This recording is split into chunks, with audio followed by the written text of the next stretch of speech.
यह lecture number 13 है। इससे पहले हम 12 लेक्चर को देख चुके हैं। हम प्रीवियस ईयर जो क्वेश्चन है उसका सॉल्यूशन कर रहे थे। तो आज जो है क्वेश्चन नंबर 10, क्या क्वेश्चन नंबर 10 जो है क्वेश्चन नंबर 10 उसका देखेंगे। तो आई होप कि ये PDF जो है आप निकलवा चुके होंगे। कि देखिए क्वेश्चन नंबर 10 में जो है ना कंटिन्यूअस टाइम सिग्नल और क्या डिस्क्रीट टाइम सिग्नल के बारे में बोल रहे थे। ये तो मतलब कि आज की वीडियो में देखेंगे। तो ये जो है क्वेश्चन नंबर 10 वो 2018 में पूछा था कि क्या 2018 में।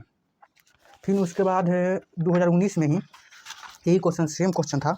2021 में क्वेश्चन नंबर 19 को पूछा है, ठीक ना। कि कंटिन्यूअस टाइम सिग्नल जो है क्या होता है और डिस्क्रीट टाइम सिग्नल क्या होता है, with the help of suitable example explain करना है, ठीक ना। तो देखते हैं जो हमारा कंटिन्यूअस टाइम सिग्नल और डिस्क्रीट टाइम सिग्नल उसके बारे में। तो एक क्वेश्चन निकलवा लीजिए, एक क्वेश्चन निकलवा लीजिए, नहीं तो क्या कीजिए कोर्ट पर लिख लीजिए। तो क्वेश्चन नंबर क्या है 10 है और क्या है 19 है। ये दोनों क्वेश्चन को देखते हैं। देखिए continuous time signal with respect to time, क्या विथ रिस्पेक्ट टू टाइम है क्या, इसको दो भाग में क्या करते हैं डिवाइड करते हैं। जो हमारा सिग्नल होता है signal basic to basic signal with respect to time. Time के रिस्पेक्ट में हमारा जो सिग्नल होता है दो कैटेगरी में डिवाइड होता है, क्या दो कैटेगरी में। तो जो हमारा पहला कैटेगरी है वो क्या है, पहला है हमारा कंटिन्यूअस टाइम सिग्नल, क्या कंटिन्यूअस टाइम सिग्नल। दूसरा जो हमारा है डिस्क्रीट टाइम सिग्नल। ये दोनों को बारी बारी से क्या करते हैं स्टडी करते हैं टाइम के अनुसार। बोल रहा है कि क्या टू जो बेसिक सिग्नल होता है हमारा वो किसके रिस्पेक्ट में, टाइम के रिस्पेक्ट में। यानी इसकी जो एम्पलीट्यूड है क्या, इसका एम्पलीट्यूड जैसे जैसे टाइम वेरी करेगा उसका एम्पलीट्यूड क्या होगा, वेरी होगा। यानी टाइम के अनुसार से क्या करेंगे कि हमारा जो सिग्नल है सिग्नल उस सिग्नल को कितने कैटेगरी में, दो कैटेगरी में डिवाइड करते हैं, ठीक ना। यहाँ से देख लेते हैं रिकॉर्डिंग चालू है या हाँ चालू है। अब देखिए पहला हेडिंग देते हैं क्या हमारा continuous time signal. Continuous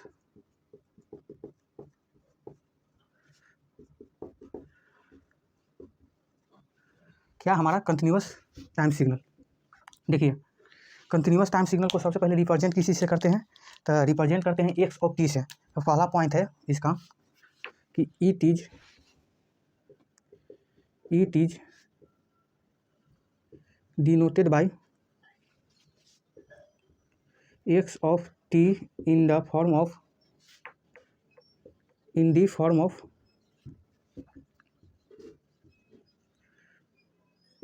continuous time.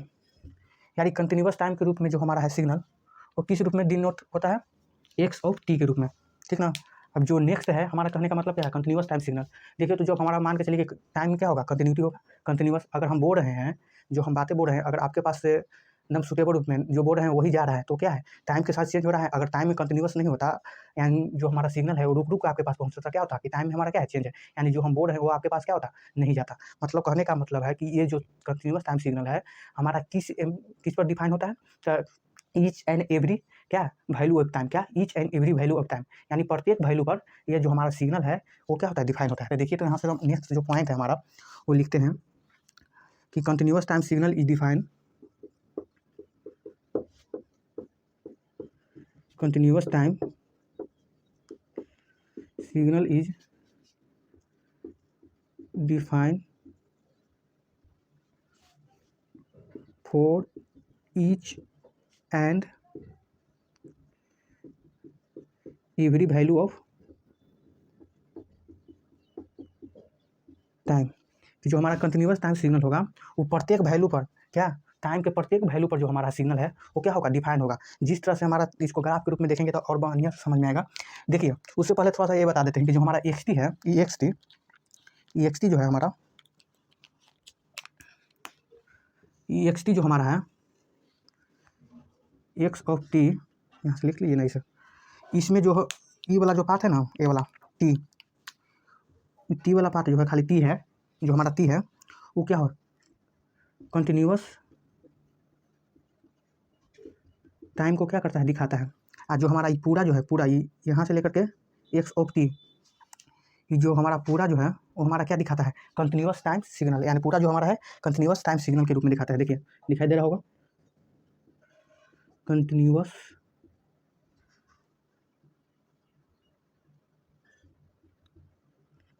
Time signal. यहाँ पर पहला पॉइंट तो समझ गए कि जो हमारा सिग्नल का जो होगा क्या, एम्पलीट्यूड, यानी सिग्नल जो होगा डिफाइन होगा प्रत्येक, एम्पलीट्यूड नहीं डिफाइन होगा, यानी डिफाइन होगा प्रत्येक वैल्यू के लिए, क्या प्रत्येक वैल्यू के लिए, टाइम के प्रत्येक वैल्यू के लिए ये हमारा जो सिग्नल होगा डिफाइन होगा। देखिए ग्राफ के रूप में समझते हैं तो इसको हम बेहतरीन ढंग से समझ जाएगा। देखिए ग्राफ में हमारा, ग्राफ में देखिए यहाँ पर, यहाँ से देखिए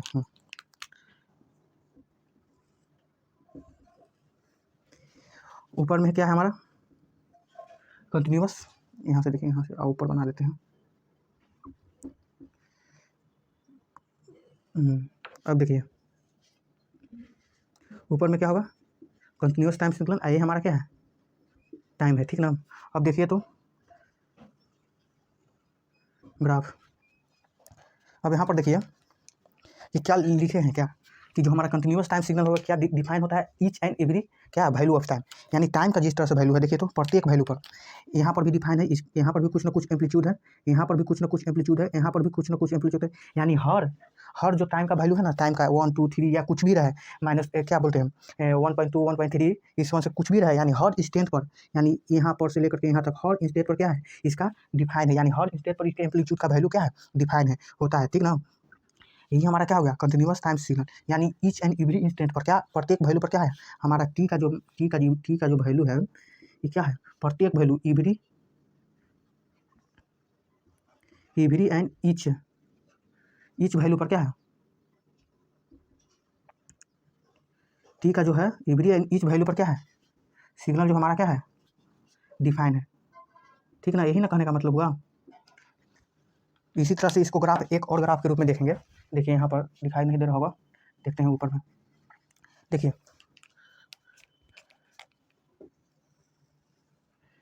यहाँ पर देखिए तो ऊपर में क्या हो जाएगा हमारा continuous time signal x T, ये हमारा क्या होगा टाइम होगा। अब देखिए यहाँ से इस तरह से ग्राफ लिए हैं, ठीक है ना। ये भी हमारा क्या है कंटिन्यूअस का ही क्या है ग्राफ है, ये भी हमारा क्या है कंटिन्यूअस टाइम सिग्नल। यहाँ पर भी देखिए भले इसका वैल्यू एम्पलीट्यूड क्या है, यहाँ पर हाई है, क्या यहाँ पर हाई है, यहाँ लो है, यहाँ पर -1 है, यहाँ पर क्या है 1 है, भले इसका एम्पलीट्यूड क्या है सेम है, लेकिन हर इंस्टेंट पर तो है ना, हर इंस्टेंट पर क्या है यहाँ पर भी इसका वैल्यू प्राप्त हो जाएगा, यहाँ पर भी प्राप्त हो जाएगा, यहाँ पर भी प्राप्त हो जाएगा, ठीक ना। यानी इसके टी का जो प्रत्येक वैल्यू है वो हर वैल्यू पर क्या होगा एम्पलीट्यूड का वैल्यू जो है प्राप्त हो जाएगा। यही ना कह रहे हैं हम कि प्रत्येक इंस्टेंट पर क्या है हमारा, जो हमारा टी का प्रत्येक इंस्टेंट पर वैल्यू जो है वहाँ पर क्या है सिग्नल का जो है ना डिफाइन हो जाता है। यही हमारा क्या है कंटिन्यूअस टाइम सिग्नल। अगर एग्जाम्पल की बात करें तो एग्जाम्पल लिखे हैं नहीं लिखे, एग्जाम्पल देख लीजिए, एग्जाम्पल की बात किया जाए तो एक एग्जाम्पल में देखिए, एग्जाम्पल में हमारा हो गया क्या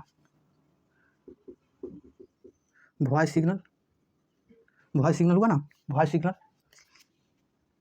एसी पावर सप्लाई, ईटीसी। देखिए वॉइस सिग्नल जो हमारा, मान के चलिए कि हम बोल रहे हैं, अगर मान के चलिए कि हम बोल रहे हैं अभी आप बोल रहे हैं, आपके पास जो आवाज़ है रुक रुक के जाए, यानी कुछ समय यहाँ से हम बोले फिर थोड़ा देर रुक जाए, फिर उसके बाद जाए, तो आपको सुटेबल रूप में नहीं सुनाई देगा कि हम क्या बोल रहे हैं, ना, उसी तरह से या कंटिन्यूअस के रूप में, यानी हर हम जो बोल रहे हैं वही सुनाई दे रहा है, यानी कंटिन्यूअस टाइम के रूप में एकदम कंटिन्यूटी के साथ सुनाई दे रहा है ना, तो क्या है हमारा कंटिन्यूअस टाइम सिग्नल है। यही हमारा कंटिन्यूअस टाइम सिग्नल का डिफिनेशन होता है कि जो हमारा क्या है कि each and every value of time, यानी प्रत्येक वैल्यू पर क्या है यह सिग्नल जो है कंटिन्यूअस टाइम सिग्नल वो डिफाइन होता है, ठीक ना।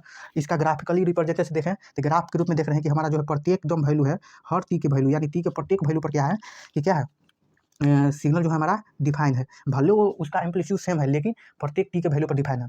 यहाँ से देखिए कि इसमें देखें कि एक्स टी से क्या करते हैं रिप्रेजेंट करते हैं, इसको रिप्रेजेंट किससे करते हैं एक्सिस से, या जो हमारा क्या है टी जो है कंटिन्यूअस टाइम को दर्शा रहा है, या कंटिन्यूअस टाइम को, ठीक ना, कंटिन्यूअस टाइम को दर्शा रहा है। ये पूरा एक्स टी जो है, एक्स टी वो कंटिन्यूअस टाइम सिग्नल को दर्शा रहा है। समझ में आया? यहाँ तक कोई दिक्कत? अब देखिए तो इससे एक और पॉइंट क्लियर होता है कि ईच एंड एवरी क्या है, each and every value of time, क्या each and every value of time, यानी टी के प्रत्येक वैल्यू के लिए क्या होगा, हमारा सिग्नल डिफाइन होगा। तो यहाँ से एक पॉइंट क्लियर होता है ना कि यानी टी का मान जो होगा फ्रैक्शन भी हो सकता है, फ्रैक्शन मान हो सकता है ना, जैसे 1.2 1.3 और 1.4 इस तरह से फ्रैक्शन वैल्यू भी हो सकता है, और क्या 1 2 3। तो यहाँ से नोट पॉइंट करके भी लिख सकते हैं कि जो हमारा कंटिन्यूअस टाइम का जो सिग्नल का जो वैल्यू होता है वो डिफाइन होता है क्या, इंटीजर वैल्यू के लिए और फ्रैक्शन वैल्यू के लिए, ठीक ना, इंटीजर के लिए फ्रैक्शन के लिए। अगर हम यही क्या डिस्क्रीट में देखेंगे, क्या डिस्क्रीट में देखेंगे तो डिस्क्रीट में हमारा क्या होगा, सिर्फ जो हमारा इंटीजर वैल्यू होगा, क्या हमारा इंटीजर वैल्यू होगा उसके लिए डिफाइन होगा। लेकिन जो हमारा कंटिन्यूअस टाइम सिग्नल है, यहाँ क्या है, टाइम का जो वैल्यू है, क्या है, टाइम का ईच एंड एवरी वैल्यू पर क्या है, डिफाइन है सिग्नल। यानी कहने का मतलब है कि प्रत्येक वैल्यू पर हो जाएगा क्या, कि जो हमारा सिग्नल का वैल्यू होगा वो डिफाइन होगा क्या, इंटीजर पार्ट पर भी, यानी इंटीजर वैल्यू पर भी डिफाइन होगा। इंटीजर वैल्यू का कहने का मतलब कि 1 2 3 4 पर भी होगा ना। आप मान के चलिए फ्रैक्शन पर भी होगा। फ्रैक्शन करने का मतलब क्या है कि 1.2 1.3 0.5 0.3, यानी टी के पॉइंट में भी वैल्यू हो सकता है और क्या हो सकता है, इंटीजर में भी वैल्यू हो सकता है। तो यहाँ से एक पॉइंट और कंसीडर कर दीजिए, ये नोट कर करके, ठीक ना, ये नोट कर करके हाईलाइट कर करके लिख लीजिए यहाँ से कि continuous time signal is defined for, दिखाई दे रहा होगा, continuous time signal is defined for integer, क्या integer, INTEGER, integer and fraction value of time. यानी कंटिन्यूअस टाइम सिग्नल का यहाँ से अगर शॉर्ट फॉर्म में भी लिखना चाहते हैं तो यहाँ से वो क्या कीजिए कि कंटिन्यूअस टाइम सिग्नल जो है इसमें क्या होगा, इंटीजर वैल्यू होगा और फ्रैक्शन भी वैल्यू होगा।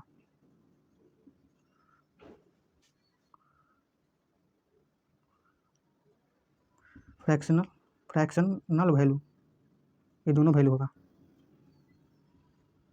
ठीक ना।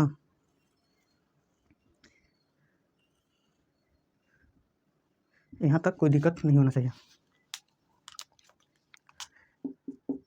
हम यही कहें, हम क्या बोले, हम बोले हैं कि जो हमारा क्या है कंटिन्यूअस टाइम सिग्नल है वो क्या है, each and every instant of time पर क्या है, डिफाइन है, ठीक ना।